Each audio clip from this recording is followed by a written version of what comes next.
দেখা।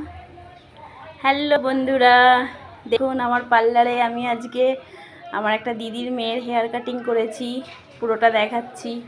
দেখুন, প্রথমেরটা দেখানো হয়নি। প্রথমে এই যে এতটা চুল বাদ দিয়েছি, ও অনেকটাই বাদ দিতে চেয়েছিল, আরও ছোটো করতে চেয়েছিল। দেখুন এই হেয়ার কাটিংটা ওকে দিয়েছি, দেখতে থাকুন। পুরো গোল শেপ দিয়েছি।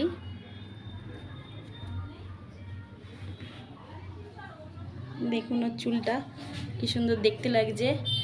আগের চুলটা যদি দেখাতাম তাহলে আরও ভালো বোঝা যেত।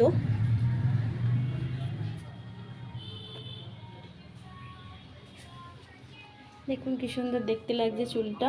অনেকটাই বাদ দেওয়া হয়েছে, আরও বাদ দিতে বলছিল। এটাকে গোল কাট বলা যায়, মানে রাউন্ড কাট। দেখুন বন্ধুরা, গোল কাট বলা হয় এটাকে।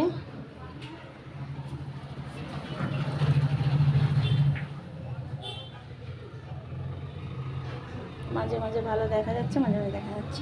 এই হলো আজকে আমার হেয়ার কাটিং। বেবি মানে বাচ্চা মেয়ের অনেক বড় চুল হয়ে গেছে। চুলটা অনেক হেলদি চুল, দেখতে ভালো লাগছে। তো কাটিংটা কেমন হয়েছে অবশ্যই জানাবেন আমাকে। আর এই হলো আমার পার্লারের ভেতরটা, দেখানো হয়নি কাউকে সেরমভাবে। আমি আবার পরে ভিডিও বানাবো, দেখাবো আমার পার্লারটা পরে আবার। এই হলো আমার পার্লার, এটা ভেতরটা।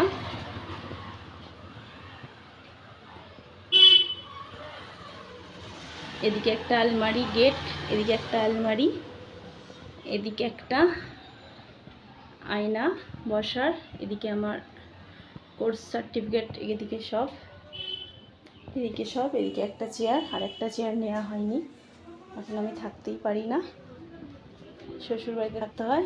মাঝে মাঝে এসে পার্লারে কাজ করি, পার্লারে একজন থাকে। এখন কাটিংটা সামনে থেকে দেখাচ্ছি, কি সুন্দর লাগছে।